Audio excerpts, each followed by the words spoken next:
healthy, you haven't been infected with coronavirus. How do you decide to participate? Completely through happenstance. A series of events unfolded where the offer came up and I accepted it. I feel like it's all of our duty to do the best we can to help recover the world from this pandemic. That's great. Neil, so the way this works, I understand, is that you got one dose of the vaccine so far. And one thing about this vaccine, it's not a dead or weakened version of the virus. So I'm curious, were you counseled that you might actually get the infection, and how did you feel after getting it? It was much less invasive than a normal vaccine I've had. It pretty much had no pain, no swelling, no discoloration. I feel completely normal now. The only way that I would actually be able to contract COVID-19 right now is to be exposed to someone who has it and is contagious. There's no way that I can get this from the way that this vaccine works. And so what is the process moving forward for you? I mean, do you have to isolate yourself so that you aren't exposed to somebody else, or how does this work? Yes, I'm certain that there would be complications were I to contract COVID while under the vaccine study. It would definitely compromise the way that this is working. So I'm definitely exercising social distancing, washing hands, basically self-quarantining myself to the house. That way I'm not exposed to anyone who's likely to infect me. Moving forward, I have to go back to the research facility once a week and have a blood draw. After the first 4 weeks from the initial vaccine, I'll be given a second dose and go through another weekly regimen of doing blood draws to analyze the way my body's reacting to the vaccine and hopefully creating the antibodies to fight things off. And do you know how long this is going to take? I mean, it's a question on everyone's mind. I don't know if they told you a timeline or something for the results of the trial. No, they weren't given any guidance on the results of the trial. I'm certain that when they compile all the data from all 45 members taking part in it, then they will be able to release a report. But for right now, the idea is the initial vaccination should cause an immunoresponse in my body. They're doing the blood draws weekly to verify that. The second dose is supposed to simulate if I were actually being infected by it and how quickly my body recognizes the COVID-19 proteins, reacts to them, and fights them off. Well, Neil Browning, I appreciate you doing what you are doing, because it can benefit a whole lot of people moving forward. Thank you so much. A brave thing to do. Joining us now is Dr. Celine Gounder, a senior medical analyst and clinical assistant professor of medicine and infectious diseases at NYU Medical School. She's also host of the Epidemic podcast. Also seen as Richard Quest, anchor of Quest Means Business, and of course Dr. Sanjay Gupta is with us still. Dr. Gounder, what do you make of what Neil Browning just shared about the vaccine trials? Well, you know, it's the very beginning of research on these different vaccines, and I want to emphasize these are candidate experimental vaccines. We don't know if they work yet. We don't know if they're safe yet. And there's a whole process to determining whether a vaccine is safe and effective. So there's the phase 1, which is small numbers of people, which is what he's participating in, which is really to figure out, are there any severe side effects, and then maybe are there immune responses? And then you have the phase 2, which is a larger study where you're looking more specifically at immune responses, antibody responses, and then phase 3, which is a large number of people, and those studies are done over the course of months, and you're really trying to look at people who get the vaccine, people who don't get the vaccine, and among those who get it, do you see lower rates of infection? But that means it needs to be done in the context of community transmission among people at risk, and that's not going to happen overnight. That takes time. So it's a process, and when Dr. Fauci estimates we're looking at 18 months for a proven vaccine, you know, that's really fast if we can achieve that. Let's get to questions. Sophia Scully is a communications executive at Novartis Pharmaceutical. She's in Florham Park, New Jersey. She sent in a question for us.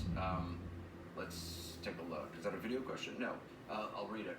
Oh, here it is. In a restaurant who is either ill with the virus or is not aware that they have the virus comes in contact with the food or the packaging, is it then possible that I can contract the virus through that food or the packaging? What about that?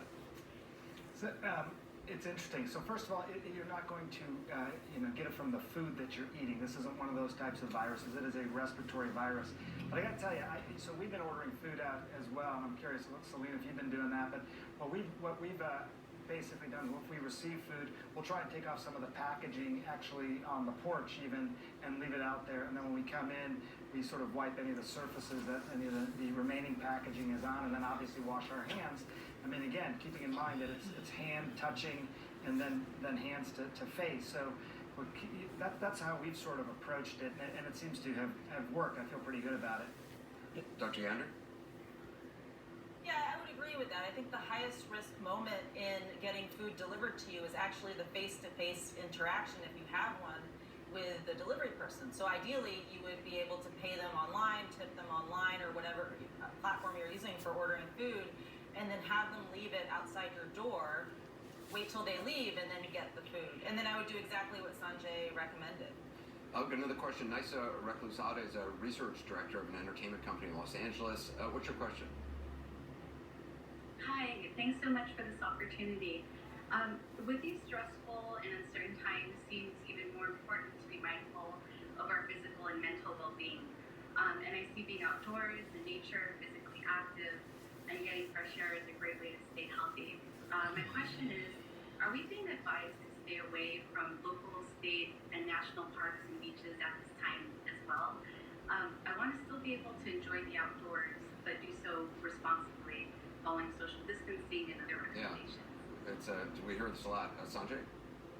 Yeah, look, I mean, there's no reason why you can't go outside. Right? It's one of those things where you talk about the social or physical distancing, as I like to call it. You just got to maintain that when you're outside as well. And if you're exercising, if you're riding a bike or something like that, make sure you're wiping surfaces and still practicing good hygiene. As we've been saying, as Anderson and I've been saying, you in some ways you have to behave like you have the virus. So I think that helps dictate your actions. But no reason I don't think you can be outside. Got another question. Ali is a software developer, sent us this video from Beirut, Lebanon. Let's take a look. Hi, my question is concerning grocery shopping. Should we disinfect our groceries after unpacking from a plastic bag, knowing that people tend to pick up and put back different types of items such as fruits, vegetables, cans, and so on? If yes, how should we disinfect vegetables? Is water and white vinegar spray an effective solution? What about plastic and cans? Dr. Gander? Yeah, I would suggest wiping down the external surfaces of canned or wrapped foods. You should be washing your fruits and vegetables produce anyway. Soap and water is just fine for that. But, again, I think making sure you sanitize your hands, wash your hands after you do all of that, after you unpack your groceries is also a key step here. This is not just a crisis for the medical community. There's also the economic impact and that this is having. I want to bring in Richard Quest to shed some light on what's going on. Richard, I mean, the ripple effects of this are they are huge. They're only getting bigger. Whether it's large businesses, small business owners have a ton of questions about, do they have to pay their rent? Can they get loans? I mean, it's a mess. Well, if you think of it this way, the chance, yes, of course, thousands of Americans will catch this virus. We're seeing the numbers already, but the majority will not. The majority of people will not actually get this virus if they follow the good advice. However, just about everybody watching tonight is going to be impacted in some way economically. It'll be because they're laid off, because their business has failed, because they have to seek food stamps or they have to seek help with the rent. Credit card debt could be rising. So the understanding of the economic position and why the government, why the Treasury, why the Fed has thrown so much money at it so quickly gives you an idea. But it won't be enough, Anderson. There's going to have to be many, many more billions, if not trillions, of dollars put forward by the Fed, by the Treasury, before this is going to be even alleviated.